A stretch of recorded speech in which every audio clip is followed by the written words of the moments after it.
So good afternoon, Internet people.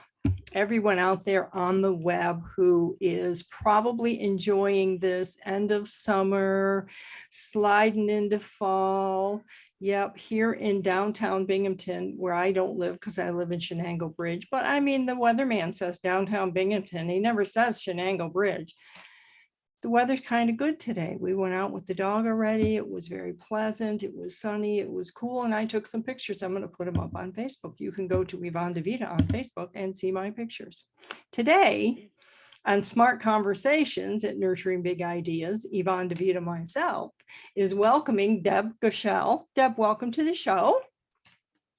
Thank you. Thank you. It's lovely to get here. Just a little quick note, and I should have said it before because we've known each other now for some time. My last name is pronounced Goeschel. Goeschel?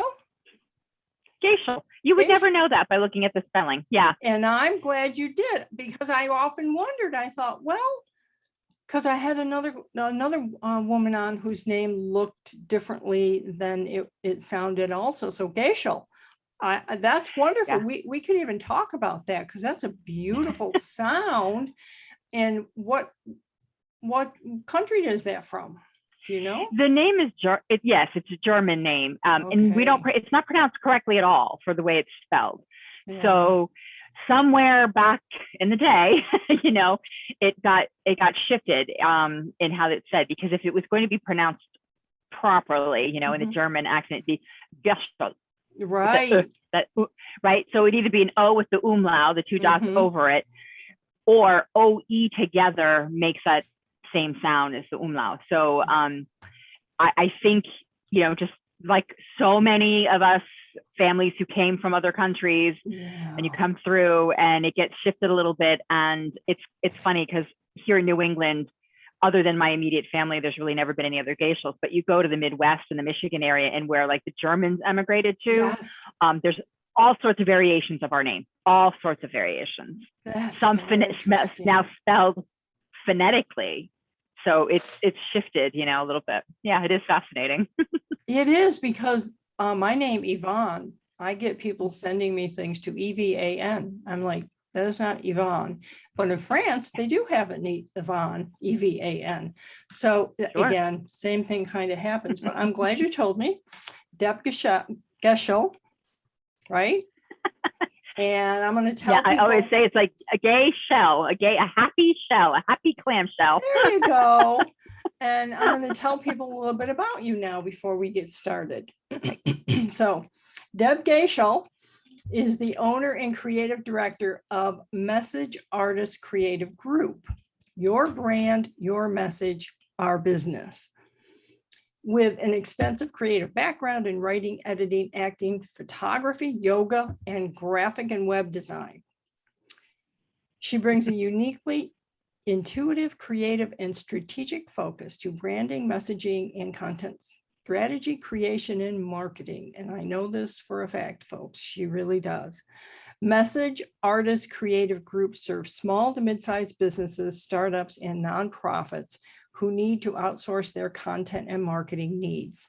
She also serves as vice chair of marketing and communications for the Connect 24 Business Alliance and vice chair of marketing for South Shore Women's Business Network.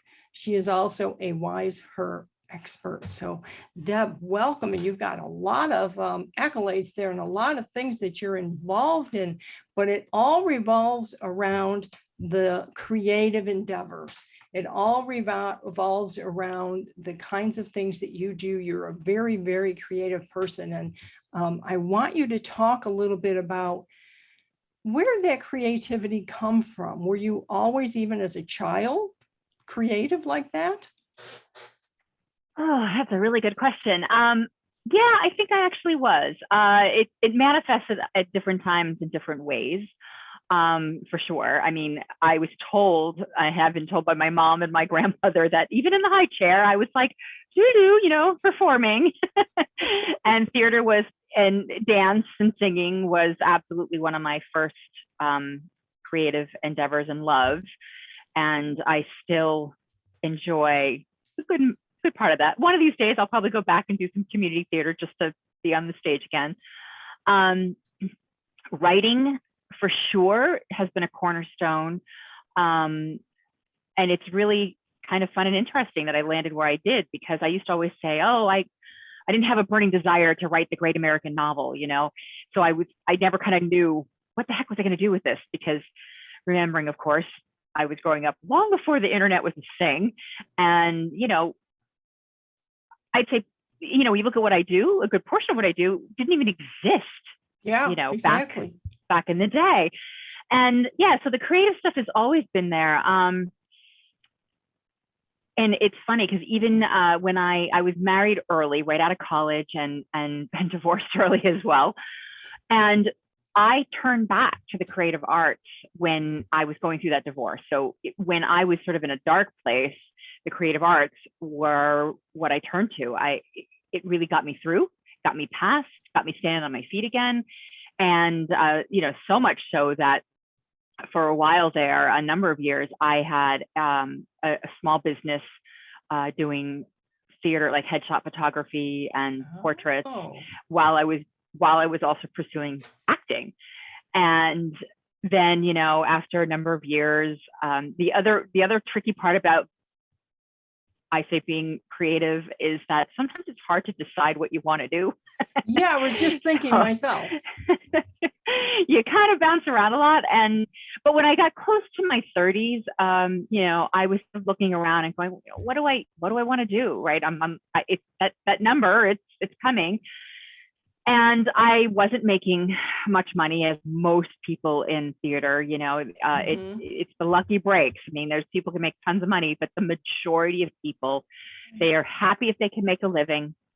And I had gotten to a point where I was at that tipping point of, do I really go for it? Do I get all my union cards? Do I go for it? You know, because I went into New York, I got my headshots, I did all the things, and I'd exhausted what I could do in the region I was living in, both paid and non-paid.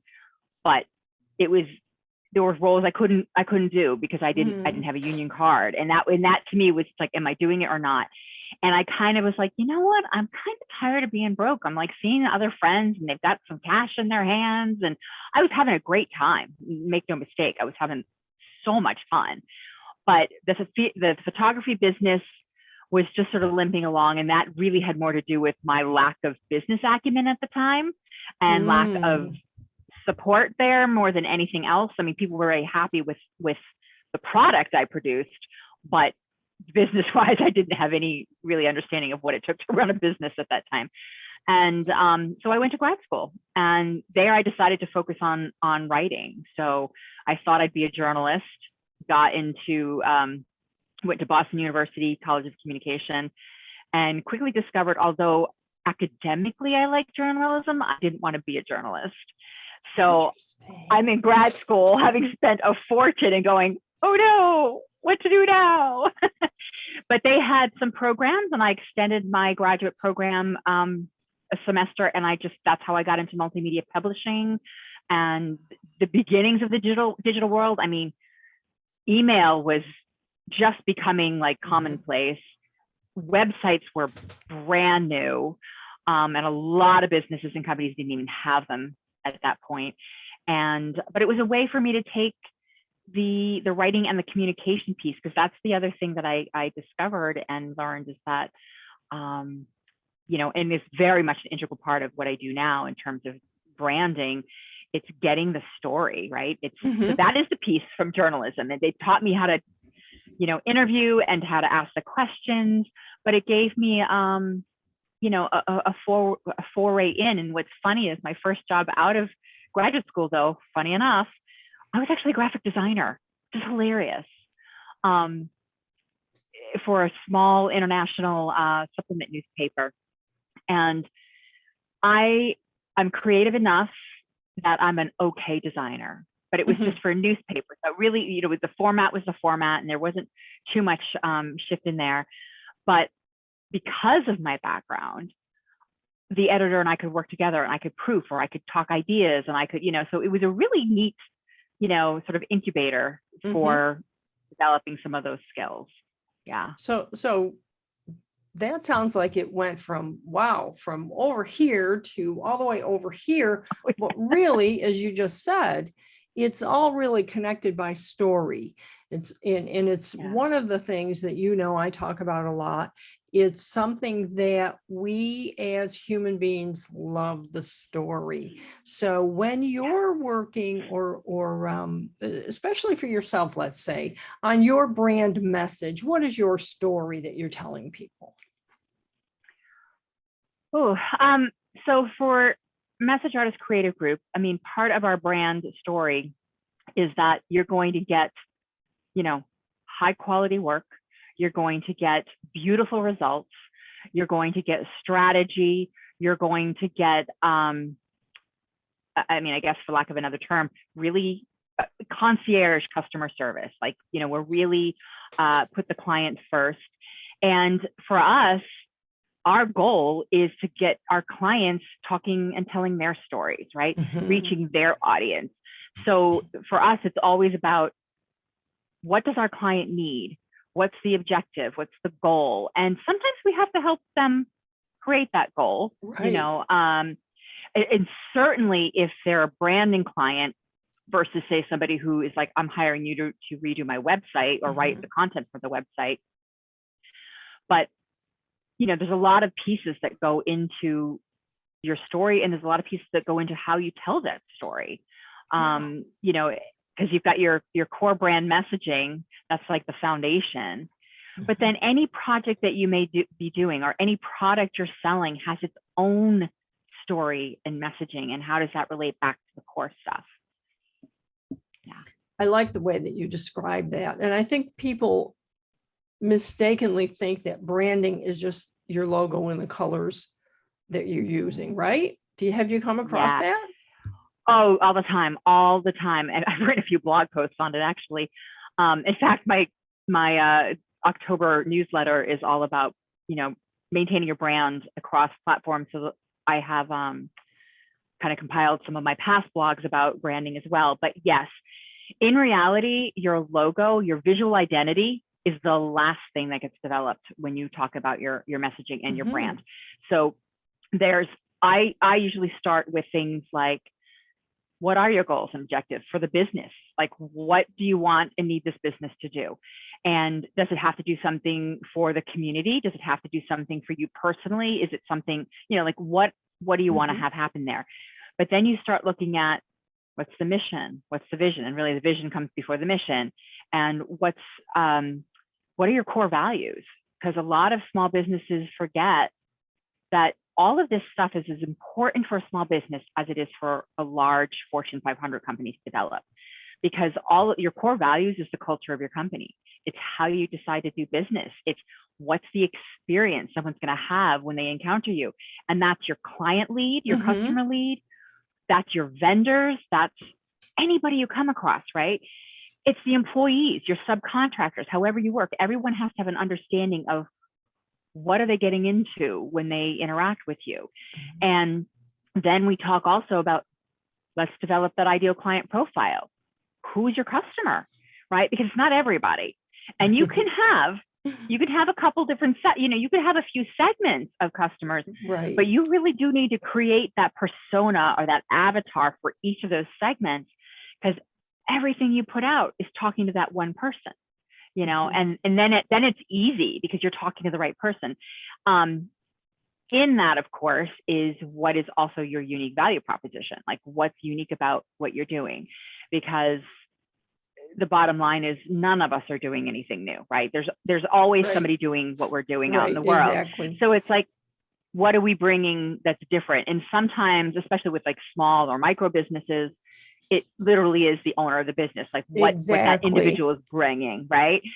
Or if you're larger, maybe it's something. I always use the example of Zappos, right? Because when they've been around now for a while, but when they first launched, they were really innovative. This was a whole new ballgame with how you could buy shoes. And what they did is they made it easy. They chose, their unique value proposition was to make it super easy to return, exchange shoes. Because that was the obstacle. You ordered something online. Now, how do you return it if it doesn't fit, right? Yeah, exactly. So they made it they made it easy. So they offer really high quality products in an efficient manner, but in great customer service, but it's not cheap products because they couldn't give you that really good customer service if they were selling pay less style shoes. Right. So it's all these pieces. And then once you have all these pieces and you know who you're talking to and you know what you're offering and how you're offering it, now you develop your visual identity. Now you create the logo and the colors and the fonts that are going to represent everything that's behind it. Oh, that's important. Something you just said, fonts. Fonts are important. Yeah, fonts are important. And I think I don't think people are aware that they can actually buy a font that will be just theirs exclusively, which is really wonderful if you can do that. But there are so many fonts, and I think they need someone like you with the eye on design and all of the things you just talked about to help them choose what that font, because too often those of us who are at my side, and we haven't yet met Deb, I mean, the new small business owner and solopreneur tends to pick the things they like, and they need to understand what you said and pick the things the customer is going to want, right? Yes. Because it really is all about what's going to resonate with your customers. I mean, for instance, you may hate the color blue, but what if your demographic, your perfect audience, like blue just means the best to them, Yeah. So you might want to have blue in your visual identity. Right. Obviously it's really simplifying the process, but when you work with a brand designer and somebody who, like myself, who is also helping craft that brand message and that story, that voice, the tone, all of those things,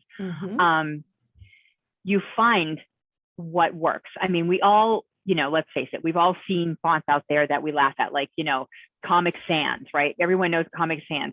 You don't use Comic Sans unless you're creating a flyer for kindergartners, really, like it's be appropriate to what you're doing.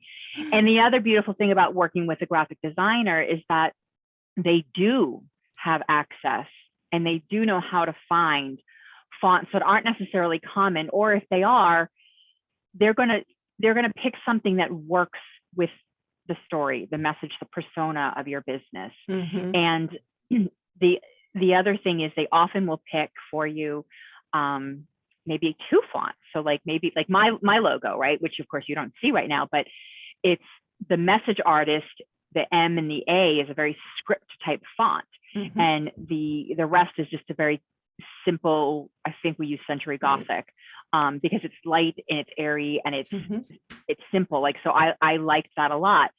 And they will help you decide, is it appropriate for Century Gothic to be in your print materials as the body copy that you're reading or not? The other thing to remember, because we're living in a digital age now, it's even more complicated, because anything that requires like the logo, right? There is a reason logos are graphics, because they will stay the same, providing that the sizing, right? They'll stay the same across the board. But when you go on to your phone, your tablet, your computer, that font is going to change. So these days, I don't worry about branded font for my body copy in my emails, unless it's a headline. I'll use it in my headlines. That's it. But it's Arial for the rest, because everyone has Arial font and it will render properly. Right? Yeah, I really want to stress that point that you just made, because if you're using a font that you found through Deb or someone else or whatever, Deb wouldn't let this happen to you, but if you're choosing this really fancy font because you love it and it's beautiful and you're putting it out there, it doesn't look the same on my computer as it did on yours, because I don't have the font on my computer. So my computer is going to say, oh, well, I'm going to substitute this font. And you know what? Sometimes I end up getting gobbledygook because it doesn't translate properly. But Deb, I want to kind of segue now into all of this is so important and appropriate for what I do with my authors. And we're telling the story, the book that they have and the story that they're telling It's not for them. I have to, I tell them up front all the time, if you work with me, the story's not for you, it's for your audience. And so we do the things that you talked about to find the audience.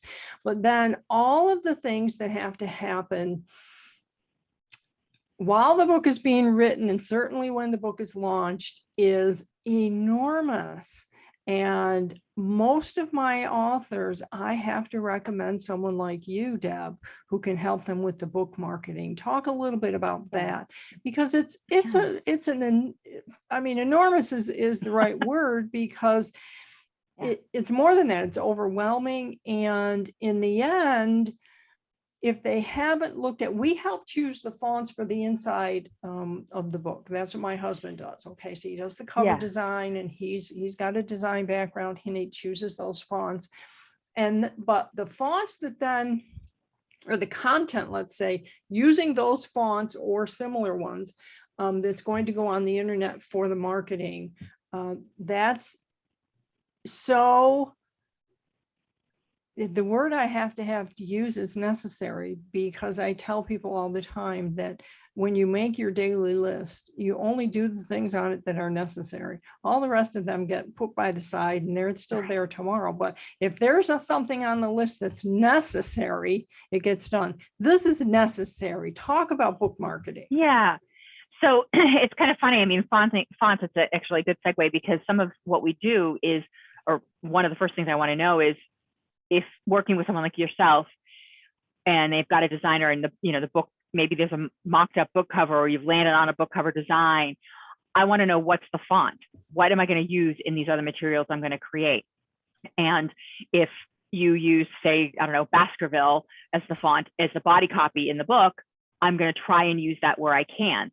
And same thing. So it's what we call message match, right? So if you see an ad for the book, or you see the cover of the book, and then you go to somebody's, digital media kit that we've created, there's a match in the look, the feel, and everything else. So it orients the visitor, and it begins to actually build trust.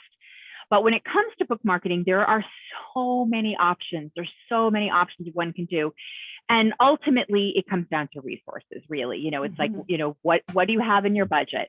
And, newer authors, first or second time authors, may not have the same budget as someone who's managed to get themselves on several bestseller lists multiple times.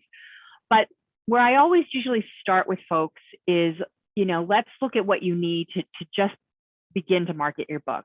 And I always say that's the media kit, because you want the press, you want to have the information they need. And as well as the press, you're also going to want to have materials that you can share with independent bookstore owners, because you're going to want to book those signings and those readings, so that's the way to be thinking. And essentially, it is a lot of content to gather and get together. You have, in the past, a media kit would be literally this, big box of stuff and paper you would mail to a journalist, right? So not cost effective. Or if you were fortunate and you had the money, maybe you went and work with a press, a PR company. Right. But that's a much higher budgeted situation. But nowadays we have digital formats, so you can have your media kit and have everything be up there in a digital format. And what's delightful is there's certain elements that, like say you have depending on the client, we go both ways, but you've heard of the speaker sheet maybe. So if you're someone who goes to speak out at stuff, there'll be something you can send or provide that gives a little rundown of what your topics of conversation might be, who you are, da da da da. It's the same thing for a book. We kind of create a book speaker sheet. We create a book sell sheet. So here's a little bit about the book. Here's why you have to read this book now, a little bit about the author and how you can get the book. And that is something that is a design piece. It's a print piece, even though it's digital, it's a PDF, it's up online. So you can email it, or you can do have it printed and actually, and I would suggest not on your home computer, actually have it printed through an actual printer. So it's nice and looks professional. But the designer, whoever's doing that, if it was us, we can manage that for you. But the elements are, one, you need to have a pre-sale page, right? Yep. So it's the teaser. It's what's the book about? Who's this author? Why'd you start it? And then, hey, you want to keep in touch. You want to know, keep in the loop. Give us your email address. So you start building the email list. And then maybe you have some folks read it ahead of time and they give you some early testimonials. You can put that in there. It's just hyping it up. But that pre-sale page easily converts to your sale page once the book's for sale. And the digital media kit is part of that. And so there's a synopsis of the book, there's author information, there's all the I call the logistics, the nitty gritty. Here's the ISBN, here's how you buy it, all that stuff. But for the media piece, for the journalists, because you're going to send out press releases, you'll have press release done. You'll have graphics that they can use. So author pics of the book. Mm-hmm. Maybe there's some social graphics that you've had created that a journalist can use on their, the local patch site. So all of these things come into it. And I think it's huge. It's so helpful. And then which most of us should be, if you're writing a book, right? These days you have a hard copy, but you also have your digital copy. Mm-hmm. So then there's a whole other process that one goes through to get a book on Amazon, plus your author page on Amazon. So lots and lots of pieces. And I would always recommend, of course, I'd love it to be me, but I would always recommend help because there's a lot of moving pieces. Right. And I think the really valuable thing here is that you already said this laundry list of things that an author really should think about: the pre-sale page, the media kit, the speaker sheet. Yeah. Most of my authors are nonfiction. They want to speak. It is a big part of why they are writing their book. Their book is going to be their foundation to this speaking career that they want to develop, right? Because the book is designed to help people. But we all know you don't the help can't be 100% effective by just reading the book. You really do have to meet the author. The author gets to do workshops and webinars and all those kinds of things. Yeah. What about book trailers? Right. They can be amazing. We are in a world where people love their video, bottom line. And what's great about book trailers is there's not just one way to do it, right? So, right. If you're Stephen King, you can have almost a movie type trailer, that's great. But if you're like most people, writing your first, second, or even maybe your third book, you can do photos with a voiceover, or, photos with typography over, mm-hmm. With the voice. There's so many different ways to approach it, but I do think it should be part of the toolkit if you can manage it, because mm-hmm. it's another way of getting out the story of your book and why people should buy your book. It's a visual introduction to the author. I mean, you should Absolutely. Be in the book trailer somewhere, even if it's just your photo. But a really good thing that I recommend is for authors to do a little reading. A little bit, pick as if you're at a book signing. Yeah. So this is your book signing. Yes. Here you are reading out of your book, and that goes in your book trailer. Right. And so then now we get to something interesting that popped up on my radar in the last 6 months, and that's doing a Zoom book launch. Yeah. Do you know about and those? I think I have attended a couple of them, some done better than others. Yes, for sure. And I think whether it's an in-person or a virtual book launch, you need planning, you need organization, and you need to have resources. You need to have a support team, because there's different aspects of it. So the bottom line is, whether it's, if it's in person, people may show up if you offer them some free food and drink, as well as we're talking about the book, right? So that's great. People will always show up if you're going to give them something to drink and eat.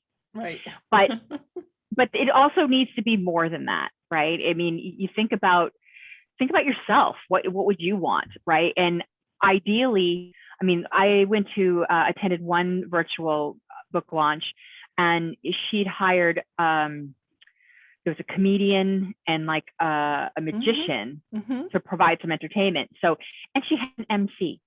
She had somebody who facilitated all of it. So I bet we were at the same one. Maybe, but it was sort of like you had somebody who was in charge, kind of like the role you're playing right now. You're asking questions, you're facilitating the conversation. So the author doesn't have to think about anything else but talking about their book. Yes. If you have to talk about your book and manage the technology and manage the sound and manage introducing the next person who's going to do something, you are not going to be a happy person. You're going to be very frazzled and it's not going to work as well. And I think, you know, whatever entertainment, whether you're in person or you're, you know, virtual, whatever those extras are, they could be something, make sure it makes sense. Make sure it makes sense for you and for the book, like who you're trying to reach, you know. So let's use that example again. She had, you know, a comedian, and comedy is almost always great because you get people laughing, it loosens them up. Like, but pick the right comedian for your audience, obviously. But also if you're having any additional entertainment, like magic does that work with your brand, right? For some it may, for some it may not. There's no, well, there always are some absolute no's. Generally, if you're going to hurt or disparage someone, that's a no. But yeah, so if it isn't magic, it could be music. Right. It's just what makes sense. And the idea is also, especially if it's a virtual format, but I think this applies to in-person stuff too. It's just like any event that you're, you know, the planning that goes into it. It's the flow of things. People can't absorb just nonstop information. I mean, go back to think about, you know, when you were taking a class, if you went to college and you were in that 90-minute lecture, you were done at the end of that, right? Your brain was just done. And all of us have gone to some webinars or something online. The ones I feel that are most successful are the ones that know how to break it up and know how to engage the audience. And that's all that is. You're engaging the audience. And, you know, depending on your topic of your book, there's a plethora of things to look at that you could bring in to support the book. You know, so I think launches are a great idea, and can be part of the overall, you know, should be part of the overall marketing. So that's, you know, the pieces start here, small media kit, and then they kind of get bigger. Right. And the trailer is part of the pre-sale page. You know, it all is connected is really what it comes down to. And it starts all pieces. Right. And it starts almost as soon as you start the book.